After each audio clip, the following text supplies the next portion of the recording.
And you played obviously, of course, a very interesting character in the movie. I mean, I think every character in this series are all very interesting, but you're playing a mom basically in the 1960s, and it's just sort of weird when you think about it today, and you look at the way how moms had to be or were back then. It really was such it was such an eye-opening experience. I mean, I spend most of my time as a director, and so I spend my days kind of, throwing on a pair of jeans and putting my hair in a ponytail and getting to do the work I want to do. And even though I work in a predominantly male dominated industry of directing, I don't really feel that. And then to put myself in the shoes of this woman who couldn't fulfill her dreams, who wanted to be a pianist and wasn't able to really pursue that.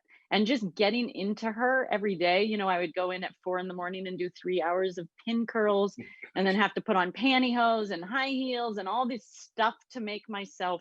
And I would come home and say to my husband, I'm so glad I was not a woman in the 50s and 60s. Like, this seems so hard. But it was also it was helpful to put myself in that mindset of the character like that. Oh, I can All of the imagine. jails, all of the ways she felt so confined.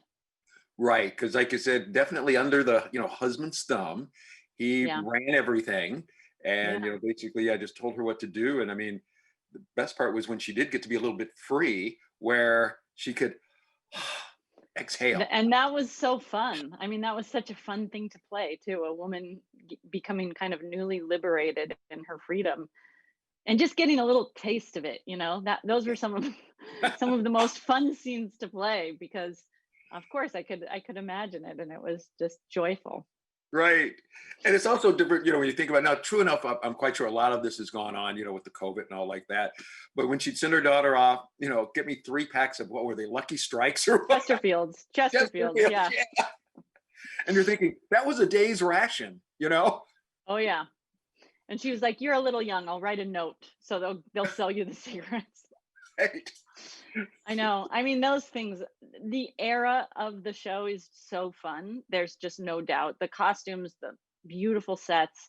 It's such a lush world. And Mhm.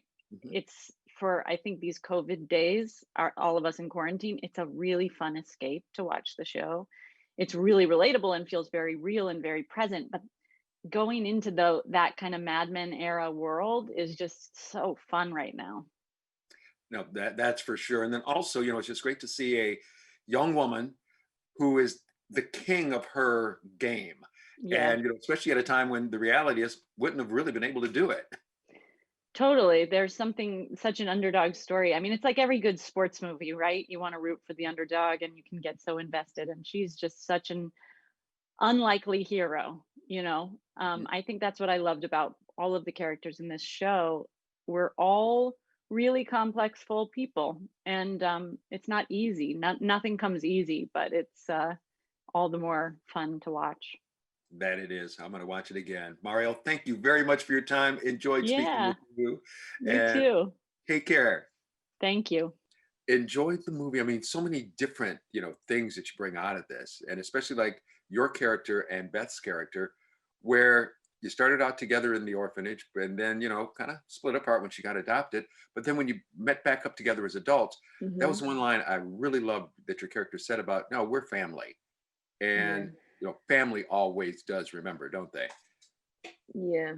I think that's one of the most beautiful parts of this story is that family is who you say it is. It's not about what you look like. It's not about like where you come from, but if you leave yourself open to love, you'll find it in places you probably least expect it. And they found it in each other and it's super beautiful. It really is. And like you said, we're so glad that, they were able to meet back up. And then also your character, I mean, shoot, she had a lot of things going on as far as, things she wanted to do and get into. So Yeah. that was super to see, especially, considering the times. Yeah, Scott did a beautiful job of not letting us forget where we were in the nature of time. Unfortunately, not much has changed since Yeah. then. So it, of course, rings very true to life. She's very modern. She could step out of the work and be in the world today and doing the same thing, which is great for the character, but unfortunate for where we are in the world. No, no, you're absolutely right. Because like you said, you look at it and you think, oh, that was, 50, 60 years ago. And it's like, no, that was like 60 minutes ago, if you know what I mean. Literally, yeah. We're not much of change. But I got to say, she had a cool car, that Corvair. Did you enjoy Oh cruising around in that? my God. I didn't think I would actually get to drive it, but I have to say, anytime you see that car being driven, it is me. I am whipping that thing. I promise you. It's so exciting. As you say, my family had a Corvair when I was growing up, and Really? yeah, ours was black, and I used to think it was just so cool because it was like Corvair, so that's one step short of a Corvette. All right, we're getting closer. Fabulous. And then also, the thing I even talked with Anya about, that it was also so neat because once you look at it, especially back then, chess was an Mhm. old guy game. No woman was supposed to, get in. I mean, you might be able to play off in the corner or something like that, but it Mhm. was great to see where the female lead character went in. And I mean, she was a champion and just blowing those guys away. Really just knocking them out one by one. And I love that we have a story that's centered on a woman who is out there in the world and making space, in a place where people are saying there's no room for her, you don't belong here, but standing very firmly in it and, you know, fighting past whatever she's hearing in her head to continue to try to do her best. I think it's a great lesson for today. Absolutely. Moses, pleasure talking to you. You as And maybe well. one day we'll be able to tool around in a Corvair. Okay. All right. Take care. Thomas, Harry, good to see you both. Good to see you. You too. Yeah, enjoyed the series. And the thing that was really so unique is everyone had such unique characters that they played. No one was the typical person who you might say that you'd see in any movie. Everybody had their own, ways about them. But most importantly, you all love chess and you were all there to try and help Beth. Because even just starting out with your character, Harry, I mean, he first meets her, he's ready to beat her. But then after a while, it's like, okay, let me also now try to help you. Yeah, I think that's very true. I think we first meet him and he really just wants to get his trophy back. He wants to be called the Kentucky chess champion.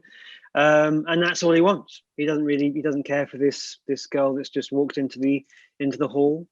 And then, like you said, his bubble is burst very quick, not only in terms of chess, but also in terms of this girl entering his life, and he wants to help her. Not only in her game, which is because she's just a natural talent. She doesn't really necessarily have all the prior knowledge to win games. So he wants to help her in that way, but also he wants to help her in terms of her life, because she had a very rough start, which we see in the early episodes. So yeah, I just really sort of love Harry Beltic in terms of just his generosity and his goodness and how much he cares for Beth. Right. And then even like your guy, Thomas, excuse me, he's the cool guy. He's got the cowboy hat, wearing the leather, looking all great and all like that. And just like the others, thinking, hey, I can beat this girl. But then again, it's kind of like, okay, realizing she's a tough contemporary, but hey, I want her to succeed, which is what your guy wanted. Mm-hmm. Absolutely. Yeah. Yeah. No, I mean, he's used to winning. Right. He's very good at what he does. And he beats her the first time, but I think both of them actually learn an awful lot in that one game. And I think Benny probably sees that he's probably going to get beaten by her at some point down the line.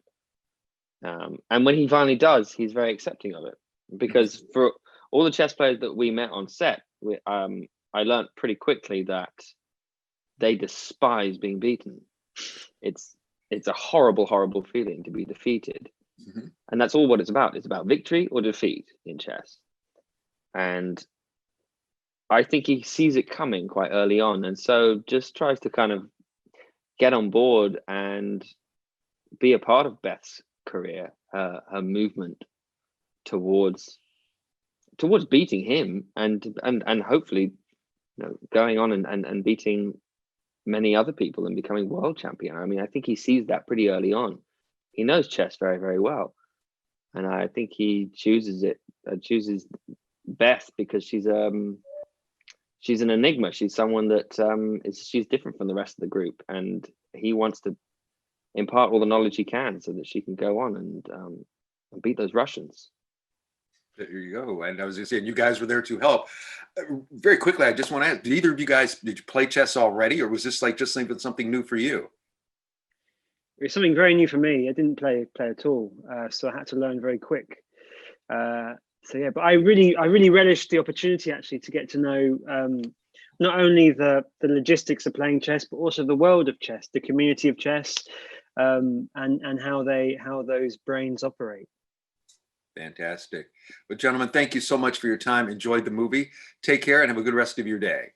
Thank you so much. Thank you. Anya, how are you? Hello, I'm good, thank you. How are you doing? Doing well. I've got a dear friend with the same first name as you, and I told her I was talking to another one today. So I bet you she was excited. You don't meet a lot of Anyas, so it's like, no, you don't. You don't. That's why when I saw it, it's like, oh, this is so fabulous. And really enjoyed the movie. Very interesting thing. I mean, obviously your character, Beth, you know, you can look at her and she's kind of like a little, say, awkward, but when it comes down to her game, no one could beat her, could they? No. And actually her awkwardness is something that I loved the most. It's in having the opportunity to play her from 15 to 21, I really got to relish those like clumpy, awkward years where like you haven't figured yourself out yet. And I mean, like, who knows if you ever figure yourself out, but especially at 15, it's like tough times for everybody involved. So yeah, it was great. Yeah, I was gonna say, no, I'm well past 15 and still trying to figure it all out. So yeah, you're absolutely right. And the other good thing to see was, you know, since a bulk of it took place in the 1960s, now here's a game that everybody thought was a bunch of old men who were going to sit around smoking pipes and da-da-da-da-da. And it was just great also to see a woman come in there and just smoke them all. Absolutely. I think one of the things that I love the most about Beth, funnily enough, is that she exists outside of society in some way. Like her upbringing has been very unique. And so she doesn't necessarily, she wasn't given the same textbook of, you're a girl, this is what you're allowed to want for yourself. And because of that, she's genuinely baffled whenever anyone brings up her gender. Like she doesn't understand why it should matter. And I think that's a beautiful message to take forward. And hopefully, you know, it's a society that we're working towards. Oh, that's for sure. That's for sure. And then she had a lot of guy friends who were always there to help her out. And they themselves were all definitely all types of different characters. Scott Frank, our director, did a wonderful job of bringing together a beautiful group of people to be playmates with one another. And each of the relationships are so quirky and interesting and yet very real that anytime I got to have a scene with Mari or Moses or Harry, like each of them was so different and beautiful. And I'm so grateful to have had the opportunity to work with such talented actors. And I was going to bring that up as well, like you said, with Moses, you know, especially considering the time, that was another friendship where it shouldn't have been, you know, going on. But it's like, hey, you grew up as sisters. So that helped the friendship, you know, continue to grow. Absolutely. Again, I think something that the show highlights is if you weren't given these rules by society about who you were supposed to be and who you were supposed to love, what would the world look like? And I think it's a pretty beautiful one because I think Moses has a wonderful monologue where she explains what it is to have to choose family and that it doesn't make it any less valid. That if somebody is there by your side and supporting you, they are your family and that's that. And you don't have to necessarily thank them all the time, but you can be grateful that they are there for you. Absolutely. And in closing, here's a part, I'm not going to put this in the interview only because I don't want to give anything away, but one of my favorite scenes was the end. When, you know, after she won and she's walking through the chess park where all the old men were there and they're all of a sudden staring and pointing. And then the one guy, you know, come on and play. And they did. I mean, that was just beautiful. It was really, between you and me, it was like, I had such little skin in between this character and I that every time we finished a take of that, I would just cry. Yeah. I was so happy for this person that I had grown to care about so much. And I just felt like she had finally inhabited her own skin and she wasn't hiding from herself anymore. So I'm so glad that you had the same reaction. Absolutely. It was very heart touching. Anya, thank you so much. I will tell the other Anya you said hello and continue to have a great rest of your day. You too, love. See ya. All right.